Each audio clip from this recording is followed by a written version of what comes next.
ಸ್ನೇಹಿತರೆ ನಮಸ್ಕಾರ, ನಾನು ರವೀಂದ್ರ ಜೋಶಿ. ನೋಡಿ, 5 ರಾಜ್ಯಗಳಲ್ಲಿ ಚುನಾವಣೆ ಆಗಿದೆ. ಯಾವ ರಾಜ್ಯದಲ್ಲಿಯೂ ಕೂಡ ಈ ರೀತಿಯಾದಂಥ ವಿವಾದಗಳಾಗಿಲ್ಲ. ಯಾವ ರಾಜ್ಯದಲ್ಲಿಯೂ ಕೂಡ ಇಷ್ಟೊಂದು ಕೋರ್ಟ್ ಕೇಸ್ಗಳಾಗಲಿಲ್ಲ. ಯಾವ ರಾಜ್ಯದಲ್ಲಿಯೂ ಕೂಡ ಈ ರೀತಿಯ ಹಿಂಸಾಚಾರದ ಘಟನೆಗಳು ನಡೆಯಲಿಲ್ಲ. ಆದರೆ ಪಶ್ಚಿಮ ಬಂಗಾಳ ಮಾತ್ರ ಸಂಪೂರ್ಣ ಇದಕ್ಕೆ ಅಪವಾದವಾಗಿ ಗೋಚರಿಸಿತು. ನೋಡಿ, ಇವತ್ತು ನಾನು ಸಂಚಿಕೆ ಮಾಡ್ತಾ ಇರೋದು ಶನಿವಾರ ಮಧ್ಯಾಹ್ನ ಕೂಡ ಸುಪ್ರೀಂ ಕೋರ್ಟ್ನಲ್ಲಿ ಪಶ್ಚಿಮ ಬಂಗಾಳದ ಚುನಾವಣೆಯ ಮತ ಎಣಿಕೆಗೆ ಸಂಬಂಧಪಟ್ಟ ಹಾಗೆ ಒಂದು ವಿಚಾರಣೆ ಕೂಡ ನಡೆಯಿತು. ಏನು ವಿಷಯ ಮತ ಎಣಿಕೆಯ ಸಂದರ್ಭದಲ್ಲಿರುವಂಥ ಮೇಲ್ವಿಚಾರಕ ಮತ್ತು ಆತನ ಸಹಾಯಕ, ಸೂಪರ್ವೈಸರ್ ಆ್ಯಂಡ್ ಹಿಸ್ ಅಸಿಸ್ಟೆಂಟ್ ಅವರು ಕೇಂದ್ರ ಸರ್ಕಾರದವರೇ ಯಾಕಾಗಬೇಕು, ರಾಜ್ಯ ಸರ್ಕಾರದವ್ರನ್ನ ಯಾಕೆ ಹಾಕಬಾರದು ಅನ್ನುವುದು ಮಮತಾ ಬೇಗಂ ಅವರ ಪ್ರಶ್ನೆ. ನೀವು ಕೇಂದ್ರ ಸರ್ಕಾರದವರ ಮತ್ತು PSU ಎಂಪ್ಲಾಯಿಗಳನ್ನ ಹಾಕೋ ಬದಲು ರಾಜ್ಯ ಸರ್ಕಾರದವ್ರನ್ನ ಯಾಕೆ ಹಾಕಬಾರ್ದು, ಕಡ್ಡಾಯವಾಗಿ ಅವರೇ ಯಾಕಿರಬೇಕು? ಆದ್ದರಿಂದ ಚುನಾವಣಾ ಆಯೋಗಕ್ಕೆ ನೀವು ನಿರ್ದೇಶನವನ್ನು ಕೊಡಿ, ರಾಜ್ಯ ಸರ್ಕಾರದವ್ರನ್ನು ಅವರು ಬಳಸಿಕೊಳ್ಳಲಿ ಅಂತ ಸುಪ್ರೀಂ ಕೋರ್ಟ್ನಲ್ಲಿ ಒಂದು ತುರ್ತು ವಿಚಾರಣೆ.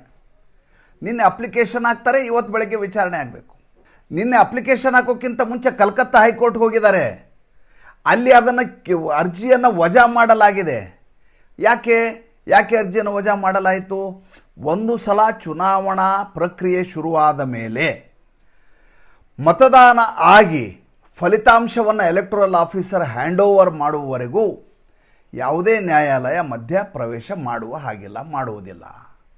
ಏಕೆಂದರೆ ಚುನಾವಣಾ ಆಯೋಗದ ಅದರ ಸ್ವಾಯತ್ತತೆ ಏನಿರುತ್ತೆ ಅದರ ಮೇಲೆ ಪ್ರಭುತ್ವವನ್ನು ಮೆರೆದ ಹಾಗಾಗತ್ತೆ ಅನ್ನುವಂಥ ಕಾರಣಕ್ಕೋಸ್ಕರ, ಅದಕ್ಕೆ ನಿರ್ದೇಶನ ನೀಡಿದ ಹಾಗಾಗತ್ತೆ ಅನ್ನುವಂಥ ಕಾರಣಕ್ಕೋಸ್ಕರ ಅಂತ ಯಾವುದೇ ರೀತಿಯಾದಂಥ ನಿರ್ದೇಶನವನ್ನು ಸ್ವಾಭಾವಿಕವಾಗಿ ಕೋರ್ಟ್ಗಳು ಕೊಡೋದಿಲ್ಲ. ಕಳೆದ ಪ್ರತಿ ದಿವಸ ಒಂದಿಲ್ಲ ಒಂದು ಪ್ರಕರಣ ನಡೀತಾ ಇದೆ. ಪ್ರತಿ ಸಲ ಕೂಡ ಸುಪ್ರೀಂ ಕೋರ್ಟ್ ಹೇಳ್ತಾ ಇದೆ ಇದರಲ್ಲಿ ನಾವು ಮಧ್ಯ ಪ್ರವೇಶಿಸೋದಿಲ್ಲ ಅಂಥೇಳಿ ಅರ್ಜಿಯನ್ನು ವಜಾ ಮಾಡ್ತಾ ಇದೆ. ಬೇರೆ ಬೇರೆ ಹಂತಗಳಲ್ಲಿ ಬೇರೆ ಬೇರೆ ಪ್ರಕರಣಗಳು ಬಂದದ್ದನ್ನು ನಾನು ಈಗಾಗಲೇ ಹೇಳಿರೋದ್ರಿಂದ ಅದನ್ನ ಇಲ್ಲಿ ಚರ್ವಣ ಮಾಡಬೇಕಾಗಿಲ್ಲ. ಈ ಬಾರಿ ಕಪಿಲ್ ಸಿಬಲ್ ಅವರ ವಾದ ಮಂಡನೆ ಬೇರೆ ಇತ್ತು. ಏನಪ್ಪ ಅಂದರೆ, ಚೀಫ್ ಎಲೆಕ್ಷನ್ ಕಮಿಷನರ್ ಏನಿರ್ತಾರೆ ಅವರು ಮಾಡಬಹುದಾದಂಥ ಆದೇಶವನ್ನು ಅಡಿಷ್ನಲ್ ಚೀಫ್ ಎಲೆಕ್ಟ್ರಲ್ ಆಫೀಸರ್ ಮಾಡಿದ್ದಾರೆ. ಇದನ್ನ ಅವರಿಗೆ ಆ ಪವರ್ ಇಲ್ಲ ಒಂದು. ಆಮೇಲೆ ಏಪ್ರಿಲ್ 13ನೇ ತಾರೀಕು ಈ ನೋಟಿಸನ್ನು ನೀಡಲಾಗಿದೆ, ಈ ಮಾಹಿತಿಯನ್ನು ನೀಡಲಾಗಿದೆ. ನಮಗೆ ಅದು ನಮ್ಮ ಕೈಗೆ ದಕ್ಕಿದ್ದು 29ನೇ ತಾರೀಕಿಗೆ. ಇಷ್ಟು ದಿವಸ ವಿಳಂಬ ಯಾಕಾಯಿತು? ನಮ್ಗೆ ಮುಂಚೆ ಗೊತ್ತಾಗಬೇಕಾಗಿತ್ತು. ಮೊದಲನೇದಾಗಿ ನಿಮಗೆ ರಾಜ್ಯ ಸರ್ಕಾರಿ ನೌಕರರೇ ಯಾಕಾಗಬೇಕು? ಯಾಕೆಂದರೆ ಪ್ರತಿ ಮತ ಎಣಿಕೆಯ ಕೇಂದ್ರದಲ್ಲಿ ಪ್ರತಿ ಪಕ್ಷದ ಒಬ್ಬ ಪೋಲಿಂಗ್ ಏಜೆಂಟ್ ಇರ್ತಾರೆ. ಈಗ TMC ಪಕ್ಷದ ಪೋಲಿಂಗ್ ಏಜೆಂಟು ಆತ ಅಲ್ಲಿ ನಡೆಯುವಂಥ ವಿದ್ಯಮಾನಗಳನ್ನು ಗಮನಿಸ್ತಿರ್ತಾನೆ. ಭಾರತೀಯ ಜನತಾ ಪಾರ್ಟಿ ಅವ್ರ ಪೋಲಿಂಗ್ ಏಜೆಂಟ್ ಗಮನಿಸ್ತಾ ಇರ್ತಾನೆ. ಹೀಗಿರುವಾಗ ಅಲ್ಲಿ ಏನಾದರೂ ವ್ಯತ್ಯಾಸ ಆದರೆ ಆ ಪೋಲಿಂಗ್ ಏಜೆಂಟು ಅಬ್ಜೆಕ್ಷನ್ ಹಾಕ್ತಾನೆ. ನಮಗಿದು ಒಪ್ಪಿಗೆ ಇಲ್ಲ, ಇನ್ನೊಂದು ಸಲ ಎಣಿಕೆಯನ್ನು ಮಾಡಿ, ನೀವು ಮಾಡ್ತಾ ಇರೋದು ಸರಿ ಇಲ್ಲ ಅಂಥೇಳಿ ಆತ ತಕ್ಷಣದಲ್ಲಿ ಹೇಳ್ತಾನೆ. ಸೂಪರ್ವೈಸರ್ ಇರೋದು ಕೇವಲ ಮೇಲು ಉಸ್ತುವಾರಿಯನ್ನು ಮಾಡಲಿಕ್ಕೆ, ಅದನ್ನು ಬಿಟ್ಟರೆ ಅವ್ರಿಗೆ ವಿಶೇಷವಾದ ಅಧಿಕಾರ ಏನೂ ಇರೋದಿಲ್ಲ. ಆಮೇಲೆ ಈ ಎಲೆಕ್ಷನ್ನ ನಿರ್ದೇಶನಗಳಿದಾವಲ್ಲ, ಆ ನಿರ್ದೇಶನಗಳಲ್ಲಿ ಎಲ್ಲಿಯೂ ಕೂಡ ರಾಜ್ಯ ಸರ್ಕಾರದವ್ರನ್ನೇ ತೆಗೆದುಕೊಳ್ಳಬೇಕು ಅಂತ ಇಲ್ಲ, ಅಥವಾ ಕೇಂದ್ರ ಸರ್ಕಾರದವ್ರನ್ನೇ ತೆಗೆದುಕೊಳ್ಳಬೇಕು ಅಂತ ಇಲ್ಲ. ಅದು ಆಯಾ ಚುನಾವಣಾ ಅಧಿಕಾರಿಯ ವಿವೇಚನೆಗೆ ಬಿಟ್ಟ ವಿಚಾರ. ಆತನಿಗೆ ಯಾರನ್ನ ಹಾಕಿದರೆ ಯೋಗ್ಯ ಅನ್ಸತ್ತೋ, ನಿಷ್ಪಕ್ಷಪಾತವಾಗಿ ಎಣಿಕೆ ನಡೆಯುತ್ತೆ ಅಂತ ಅನ್ಸತ್ತೋ ಅವ್ರನ್ನ ಆತ ಆ ಕೆಲಸಕ್ಕೆ ನೇಮಿಸಬಹುದು. ಹಾಗಿರುವಾಗ ನೀವು ರಾಜ್ಯ ಸರ್ಕಾರಿಯವ್ರನ್ನ ಯಾಕೆ ನೇಮಿಸಲ್ಲ ಅಂತ ನೀವು ಕೇಳೋ ಹಾಗಿಲ್ಲ. ಆತ ನೇಮಿಸೋರು ಎಲ್ಲರನ್ನೂ PSUದವ್ರು ನೇಮಿಸ್ಬೋದು, ಆತ ನೇಮಿಸೋರು ಎಲ್ಲರನ್ನೂ ರಾಜ್ಯ ಸರ್ಕಾರಿಯವ್ರು ನೇಮಿಸ್ಬೋದು, ಅಥವಾ ಆತ ನೇಮಿಸೋರು ಎಲ್ಲರನ್ನೂ ಕೇಂದ್ರ ಸರ್ಕಾರದವ್ರು ನೇಮಿಸ್ಬೋದು. ಅಷ್ಟೂ ಅಧಿಕಾರ ಆ ಚುನಾವಣಾ ಅಧಿಕಾರಿಗಿರುತ್ತೆ. ಈ ಮಾತನ್ನು ಸ್ವತಃ ದ್ವಿಸದಸ್ಯ ಪೀಠದಲ್ಲಿ ಇವತ್ತು ನರಸಿಂಹ ಅವರು ಹೇಳಿದರು. ಜಸ್ಟಿಸ್ ನರಸಿಂಹ ಮತ್ತು ಜಸ್ಟಿಸ್ ಜಾಯ್ ಮಾಲ್ಯ ಬಾಗ್ಚಿ ಅವ್ರ ಬೆಂಚಲ್ಲಿ ಬಂದಂಥ ಪ್ರಕರಣ. ಕಪಿಲ್ ಸಿಬಲ್ ಅವರ ವಾದ ಬೇರೆ. ರಾಜ್ಯ ಸರ್ಕಾರದವ್ರನ್ನ ಬೇಕು ಅಂತಲೇ ಕೈ ಬಿಡಲಾಗ್ತಾ ಇದೆ, ಅವರಿಗೆ ಅವಕಾಶವನ್ನು ಮಾಡಿಕೊಡ್ಲಾಗ್ತಾ ಇಲ್ಲ. ಅವಾಗ ನರಸಿಂಹ ಅವ್ರು ಹೇಳಿದ್ರು, ರಾಜ್ಯ ಸರ್ಕಾರದವ್ರನ್ನ ತಗೋಬೇಕು ಅಂತ ಎಲ್ಲಿದೆ? ರಾಜ್ಯ ಸರ್ಕಾರದವ್ರನ್ನ ತೆಗೆದುಕೊಳ್ಳಬೇಕು ಕಡ್ಡಾಯ ಅಂತ ಇದ್ದರೆ ಆವಾಗ ನಾವು ಹೇಳ್ಬೋದು, ಯಾಕೆ ನೀವು ಬಿಟ್ಟಿದ್ದೀರಿ, ಇದರಲ್ಲಿ ಮಿಸ್ಟೇಕ್ ಆಗಿದೆ ಅಂತ ಹೇಳ್ಬೋದು. ಇದು ಲೆಟರ್ ಆಫ್ ಇಂಟ್ರೆಸ್ಟ್ ಅನ್ನುವಂಥ ಕಾರಣಕ್ಕೋಸ್ಕರ ಬರೋದ್ರಿಂದ ನಾವು ಇದನ್ನು ಈ ವಿಷಯಕ್ಕಾಗಿ ವಿಶೇಷವಾದಂಥ ಮತ್ತೆ ನಾವು ಆದೇಶವನ್ನು ಮಾಡಲಿಕ್ಕೆ ಆಗೋದಿಲ್ಲ ಅನ್ನುವಂಥ ಮಾತನ್ನು ಹೇಳಿ ಅರ್ಜಿಯನ್ನು ತಳ್ಳಿ ಹಾಕಿದರು.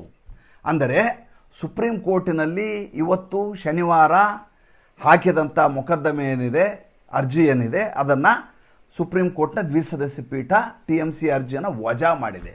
ಅಲ್ಲಿಗೆ ಮಮತಾ ಬೇಗಂಗೆ ಮತ್ತೊಂದು ದೊಡ್ಡ ಮಟ್ಟದ ಹಿನ್ನಡೆ.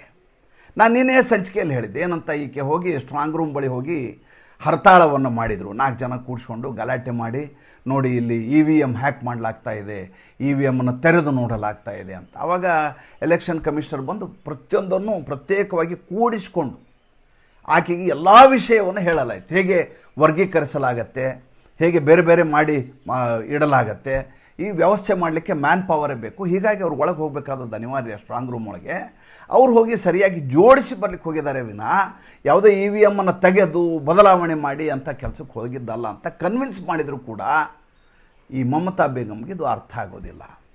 ಮಜಾ ನೋಡಿ, 7 ಸ್ಟ್ರಾಂಗ್ ರೂಮ್ಗಳಿದ್ದಾವೆ ಈಗ ಪಶ್ಚಿಮ ಬಂಗಾಳದಲ್ಲಿ.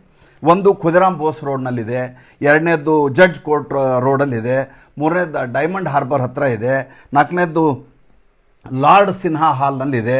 ಹೀಗೆ 7 ಸ್ಟ್ರಾಂಗ್ ರೂಮ್ಗಳನ್ನು ಮಾಡಲಾಗಿದೆ. ಅದಕ್ಕೆ ಭಾಳ ಯಾವ ಮಟ್ಟಿನ ಬಿಗಿ ಭದ್ರತೆಯನ್ನು ಮಾಡಲಾಗಿದೆ ಅಂದರೆ ಇಡೀ ದೇಶದಲ್ಲಿ ಯಾವ ಚುನಾವಣೆಗೂ ಇಷ್ಟು ಮಾಡಿರಲಿಲ್ಲ. ಅಷ್ಟೇ ಅಲ್ಲ, ಸೆಕ್ಷನ್ 163 ಭಾರತೀಯ ನ್ಯಾಯ ಸಂಹಿತೆಯ ಸೆಕ್ಷನ್ 163 ಲಾಗು ಮಾಡಲಾಗಿದೆ ಅಲ್ಲಿ. ಯಾಕೆಂದರೆ ಸುತ್ತಮುತ್ತಲು ಯಾವುದೇ ಸಭೆ ಸಮಾರಂಭದ ಹೆಸರಿನಲ್ಲಿ ಜನ ಬಂದು ನುಗ್ಗಿ ಸ್ಟ್ರಾಂಗ್ ರೂಮ್ನಲ್ಲಿ ದಾಂಧಲೆ ಮಾಡಬಾರ್ದು ಅನ್ನುವಂಥ ಕಾರಣಕ್ಕೋಸ್ಕರ 163 ಹಾಕಲಾಗಿದೆ. ದೇಶದ ಎಲ್ಲಿಯೂ ಹಾಕಲಾರದಷ್ಟು ಭದ್ರತೆನೆ CAPF ಅಂತ ಇದೆ. CAPF ಅಂದರೆ 7 ಬೇರೆ ಬೇರೆ ಕೇಂದ್ರದ ಭದ್ರತಾ ಸಂಸ್ಥೆಗಳಿದಾವಲ್ಲ, ಅದನ್ನು ಸೇರಿದ್ದಕ್ಕೆ CAPF ಅಂತ ಕರೀತಾರೆ. ಅದರಲ್ಲಿ BSF ಬರುತ್ತೆ, CRPF ಬರುತ್ತೆ, ಹೀಗೆ ಬೇರೆ ಬೇರೆ ತುಣುಕುಗಳೇನಿದ್ದಾವೆ ಅವರೆಲ್ಲರನ್ನೂ ಸೇರಿಸಿ CAPF ಅಂತ ಮಾಡಲಾಗಿದೆ. CAPFನ 700 ತುಕಡಿಗಳನ್ನು ನಿಯೋಜಿಸಲಾಗಿದೆ. ಇದಕ್ಕಿಂತ ಏನು ಮಾಡ್ಲಿಕ್ಕೆ ಸಾಧ್ಯ ರೀ? 135 ಜನ ಇರ್ತಾರೆ ಒಂದು ಕಂಪ್ನಿಯಲ್ಲಿ. ಅಂಥವು 700 ಕಂಪ್ನಿಗಳನ್ನು ಈ ಕೆಲಸಕ್ಕೆ ನಿಯೋಜನೆ ಮಾಡಲಾಗಿದೆ. ಅಂದರೆ ಎಲ್ಲಿಯೂ ಕೂಡ ಯಾವುದೇ ರೀತಿಯ ವ್ಯತ್ಯಾಸ ಆಗಬಾರ್ದು ಮತ್ತು ಮಾಲ್ ಪ್ರಾಕ್ಟೀಸ್ಗಳು ನಡಿಬಾರ್ದು ಅಂತ ನೋಡಿ. ಇಡೀ ದೇಶದಲ್ಲಿ ಈಗ ನಡೆದಂಥ 5 ಚುನಾವಣೆಯಲ್ಲಿ ಎಲ್ಲಿಯೂ ಕೂಡ ರೀಪೋಲಿಂಗ್ ಆಗಿಲ್ಲ.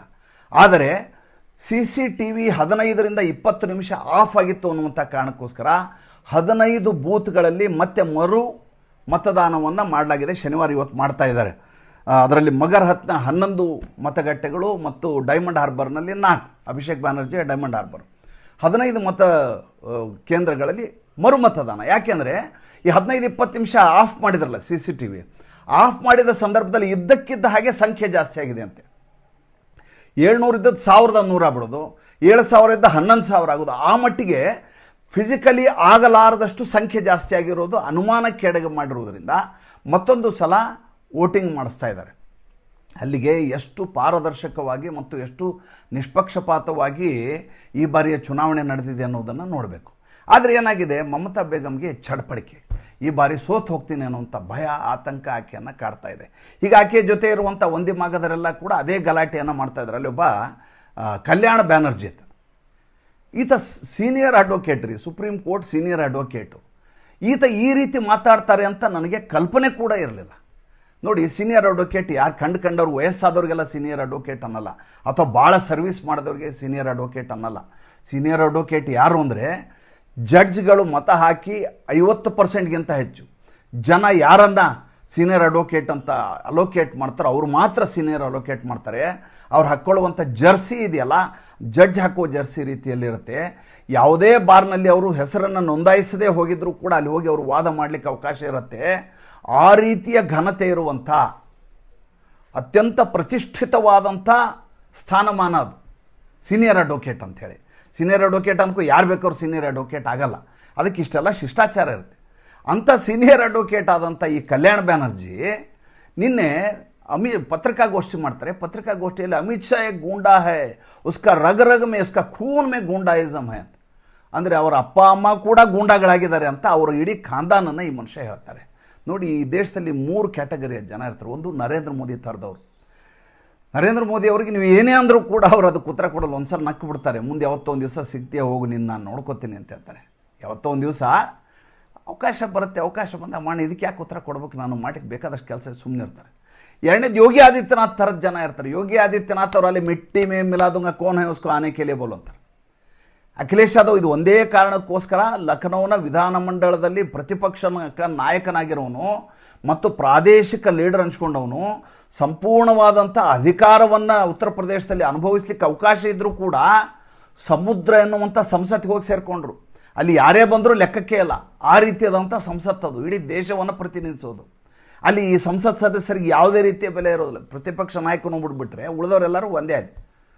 ಹಾಗಿರುವಾಗ ಇಲ್ಲಿ ಯೋಗಿ ಆದಿತ್ಯನಾಥ್ ಅವ್ರ ಜೊತೆ ನಾನು ಕುಸ್ತಿ ಹಿಡಿಲಿಕ್ಕೆ ಆಗೋದಿಲ್ಲ ನಮ್ಮದು ಅಂಥೇಳಿ ಬಿಟ್ಟು ಓಡಿ ಹೋಗಿ ದಿಲ್ಲಿ ಸೇರಿಕೊಂಡ್ರು. ಇದು ಯೋಗಿ ಆದಿತ್ಯನಾಥ್ ಸ್ಟೈಲು, ತಕ್ಷಣ ಸೆಟ್ಲ್ಮೆಂಟ್. ಅಮಿತ್ ಶಾ ಹಾಗಲ್ಲ. ಅಮಿತ್ ಶಾ ಒಂದು ಎದುರುಗಡೆ ಜಾಡಿಸ್ತಾರೆ, ಎರಡನೇದು ಅದಾದ ಮೇಲೆ ಆತನ ಮೇಲೆ ಏನು ಕ್ರಮ ಕೈಗೊಳ್ಳಬೇಕು ಕೈಗೊಳ್ತಾರೆ. ಅಂಥ ಫೋರ್ಸ್ ಇರುವಂಥ ನಾಯಕ ಅಂತ ಯಾರಾದರೂ ಅದ್ರ ಅಮಿತ್ ಶಾ. ಅಂತ ಅಮಿತ್ ಶಾ ಬಗ್ಗೆ ಈತ ಆ ರೀತಿ ಮಾತಾಡ್ತಾರೆ. ಯಾಕೆ ಹಿಂಗೆ ಮಾತಾಡ್ತಾರೆ? ಯಾಕೆಂದರೆ ಅದೇ ರೀತಿಯ ಮಾತುಗಳನ್ನು ಅವರ ನಾಯಕಿ ಆಡಿದ್ದಾರೆ ಮಮತಾ ಬ್ಯಾನರ್ಜಿ ಅವರು. ಏನಂತ ಹೇಳಿದ್ದಾರೆ ಮಮತಾ ಬೇಗಮ್ ಅವರು, ಜೈಲಿಗೆ ಹಾಕಿಬಿಡ್ತೀವಿ ಗೃಹ ಸಚಿವರನ್ನು, ಅವ್ರ ಮೇಲೆ ಕೇಸ್ ಹಾಕ್ಬೋದು ನಾವು. ಅಲ್ರಿ, ಈ ದೇಶದ ಗೃಹ ಸಚಿವ, ಆತನ ಮೇಲೆ ಯಾವುದೋ ಒಂದು ರಾಜ್ಯದಲ್ಲಿ ಪುಟಗೋಸಿ ಒಂದು ಪೊಲೀಸ್ ಸ್ಟೇಷನ್ಗೆ ಹೋಗಿ ಅವ್ರ ಮೇಲೆ FIR ಹಾಕ್ತೀನಿ ಅಂದರೆ ಅದು ಸಾಧ್ಯವಾ? ಮತ್ತು ಅದು ಕಾನೂನಲ್ಲಿ ಅವಕಾಶ ಇದೆಯಾ? ಅದಕ್ಕೆ ಆಲೋಚನೆ ಮಾಡಬೇಕಲ್ವಾ? ಬಾಯಿಗೆ ಬಂದಂಗೆ ಏನು ಬೇಕಾದರೂ ಮಾತಾಡ್ಬೋದು. ಈ ಇಡೀ ಚುನಾವಣೆಯಲ್ಲಿ ಅತಿ ಹೆಚ್ಚು ಅರಾಜಕತೆಯನ್ನು ನೀವು ಎಲ್ಲಾದರೂ ನೋಡಿದರೆ ಕೇವಲ ಪಶ್ಚಿಮ ಬಂಗಾಳದಲ್ಲಿ ನೋಡಿ. ಚುನಾವಣೆ ತನಕ ಎಲ್ಲರೂ ಗಲಾಟೆ ಮಾಡ್ತಾರೆ, ಪರವಿರೋಧ ಹೇಳಿಕೆಗಳನ್ನು ಕೊಡ್ತಾರೆ, ಸೇಡಿನ ರಾಜಕೀಯ ಮಾಡ್ತಾರೆ, ಎಲ್ಲ ಸರಿ. ಚುನಾವಣೆ ಆದಮೇಲೆ ಎಲ್ಲರೂ ಸುಮ್ಮನೆ ಬಿಡ್ತಾರೆ. ಯಾಕಂದರೆ ಎಲ್ಲ ಹೋಗಿ ಈಗ EVMನಲ್ಲಿ ಸೇರ್ಕೊಂಡಿದ್ದಾವೆ. ಈಗ ಏನಿದ್ರು ನಮ್ಮ ಹಣೆ ಬರ EVMನಲ್ಲಿದೆ ಸುಮ್ಮನೆ ಆಗ್ತಾರೆ. ಉದಾಹರಣೆಗೆ ಈಗ ನೀವು ತಮಿಳ್ನಾಡಿಗೆ ಹೋಗೋಣ. ತಮಿಳ್ನಾಡಿನಲ್ಲಿ MK ಸ್ಟಾಲಿನ್ ಎಲ್ಲಿದ್ದಾರೆ ಸ್ವಾಮಿ? ಈಗ ಅವರು ಕೊಡೈಕೆನಾಲ್ನಲ್ಲಿ ವಿಹಾರಧಾಮದಲ್ಲಿ ಮಜಾ ಮಾಡ್ತಾಯಿದ್ದಾರೆ. ಅವ್ರ ಮಗ ಉದಯನಿಧಿ ಸ್ಟಾಲಿನ್ ಅಂತ ಇದ್ದಾನೆ, ತಲೆಹರಟೆ, ಹಿಂದೂ ಧರ್ಮದ ಬಗ್ಗೆ ಬಾಯಿ ಬಂದಂಗೆ ಮಾತ್ರ. ಅವನು ದುಬೈಗೆ ಶಾಪಿಂಗ್ ಮಾಡಲಿಕ್ಕೆ ಹೋಗಿದ್ದಾನೆ. ಅಂದರೆ ಚುನಾವಣೆ ಆಗಿ ಹೋಗಿದೆ, ನಮಗೂ ಇದಕ್ಕೂ ಏನೂ ಸಂಬಂಧ ಇಲ್ಲ, ಮುಗೀತು ನಮ್ಮ ಕೆಲಸ, ಏನು ಬರುತ್ತೆ ಫಲಿತಾಂಶ ಬರಲಿ ಅನ್ನುವಂಥ ನಿಟ್ಟಿನಲ್ಲಿ ಅವರು ತಮ್ಮ ಪಾಡಿಗೆ ತಾವಿದ್ದಾರೆ. ಹೀಗೆ ಬೇರೆ ಬೇರೆ ನಾಯಕರು ತಮ್ಮ ಕೆಲಸದಲ್ಲಿ ನಿಯೋಜನೆ ಮಾಡ್ಕೊಂಡಿದ್ದಾರೆ. ಮಮತಾ ಬೇಗಮ್ ಹಾಗಲ್ಲ. ಬೆಳಗ್ಗೆ ಎದ್ರೆ ಸ್ಟ್ರಾಂಗ್ ರೂಮ್ ಹತ್ರ ಹೋಗ್ತಾರೆ, ಹರತಾಳ ಮಾಡ್ತಾರೆ, ಇದ್ದಕ್ಕಿದ್ದ ಹಾಗೆ ಕೇಸ್ ಹಾಕ್ಸ್ತಾರೆ, ಸುಪ್ರೀಂ ಕೋರ್ಟ್ಗೆ ಹೋಗ್ತಾರೆ, ಕಲ್ಕತ್ತಾ ಹೈಕೋರ್ಟ್ ಹೋಗ್ತಾರೆ. ಅಂದರೆ ಈಕೆಗೆ 4ನೇ ತಾರೀಕಿನ ಫಲಿತಾಂಶ ಬರೋವರೆಗೂ ಆಕೆಗೆ ಮಲಗಲಿಕ್ಕಂತೂ ಸಾಧ್ಯ ಆಗ್ತಾ ಇಲ್ಲ. ಹಾಗೆ ಚಡಪಡಿಕೆಯ ತಳಮಳ ಇರುವ ವ್ಯಕ್ತಿ ಸುಮ್ಮನೆ ನಿಶ್ಚಲನಾಗಿರ್ಲಿಕ್ಕಾಗೋದಿಲ್ಲ. ಆತ ಏನಿದ್ರೂ ಹೋರಾಟ ಮಾಡಬೇಕು, ಗಲಾಟೆ ಮಾಡಬೇಕು. ಆವಾಗ ಮನಸ್ಸಿಗೆ ಒಂದು ಸ್ವಲ್ಪ ಸಮಾಧಾನ ಸಿಗುತ್ತೆ. ಆಕೆ 22ನೇ ವಯಸ್ಸಿನಲ್ಲಿ ನಿಮ್ಗೆ ಗೊತ್ತಿರಲಿ, ಈ ತುರ್ತು ಪರಿಸ್ಥಿತಿಗಿಂತ ಮುಂಚೆ ಬಾನೆಟ್ ಮೇಲೆ ಹತ್ತಿ ಗಲಾಟೆ ಮಾಡಿದಂಥ ಮಮತಾ ಬೇಗಮ್ ಅವರು, ಬಾನೆಟ್ ಮೇಲೆ ಹತ್ತಿ ಕಾರ್ ಮೇಲೆ ನಿಂತು ಕಿರ್ಚಾಡದಂಥ ಹೆಣ್ಮಕ್ಳು. ಅಲ್ಲಿಂದ ಇಲ್ಲಿವರೆಗೂ ಈಕೆಯ ರಾಜಕೀಯ ಭವಿಷ್ಯವೆಲ್ಲ ಇದೇ ರೀತಿಯಾಗಿ ನಡೆದಿದೆ. ಮಜಾ ಅಂದರೆ ಈ ಬುದ್ಧದೇವ್ ಭಟ್ಟಾಚಾರ್ಯ ಇದ್ರಲ್ಲ, ಕಮ್ಯುನಿಸ್ಟ್ ಎಡರಂಗದ ಮುಖ್ಯಮಂತ್ರಿ ಪಶ್ಚಿಮ ಬಂಗಾಳದಲ್ಲಿ, ಅವರ ಇಡೀ ಸರ್ವಿಸ್ನಲ್ಲಿ ಎಲ್ಲಿಯೂ ಕೂಡ ಮಮತಾ ಬೇಗಮ್ ಅವ್ರಿಗೆ ಅವ್ರ ಹೆಸರು ಹಿಡಿದು ಕರೀಲೇರು.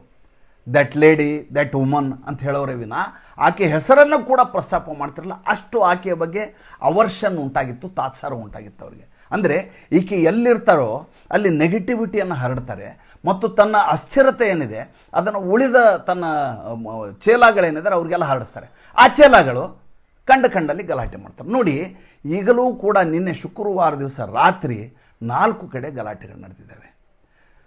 ಭದ್ರತಾ ಸಿಬ್ಬಂದಿ ಇದ್ದಾರೆ, ಪ್ರತಿ ಪ್ರದೇಶದಲ್ಲಿಯೂ ಸೂಕ್ಷ್ಮ ವಲಯ ಅಂತ ಮಾಡಲಾಗಿದೆ, CCTV ಕಣ್ಗಾವಲಿದೆ, ಎಲ್ಲ ಇದ್ರೂ ಕೂಡ ಗಲಾಟೆ ಮಾಡ್ತಾ ಇದ್ದಾರೆ. ಅಂದರೆ ಒಂದು ವೇಳೆ ಅಮಿತ್ ಶಾ ಅವರು ಈ ಮಟ್ಟಿನ ಭದ್ರತೆಯನ್ನು ಮಾಡದೆ ಹೋಗಿದ್ರೆ ಪಶ್ಚಿಮ ಬಂಗಾಳದ ಸ್ಥಿತಿ ಹೇಗಿರ್ತಿತ್ತು? ಸುಮ್ಮನೆ ಆಲೋಚನೆ ಮಾಡಿ ನೋಡಿ. ಮತ್ತು ಮುಂದಿನ ಸಂಚಿಕೆಯಲ್ಲಿ ಹೊಸ ವಿಷಯದೊಂದಿಗೆ ಬರ್ತೀನಿ. ಸಂಚಿಕೆ ಇಷ್ಟ ಆದರೆ ಲೈಕ್ ಮಾಡಿ, ಫಾಲೋ ಮಾಡಿ, ಶೇರ್ ಮಾಡಿ. ನಮ್ಮ ಮುಕ್ತ ಪತ್ರಿಕೋದ್ಯಮಕ್ಕೆ ಆರ್ಥಿಕವಾಗಿ ಬೆಂಗಾವಲಾಗಿ ನಮಸ್ಕಾರ.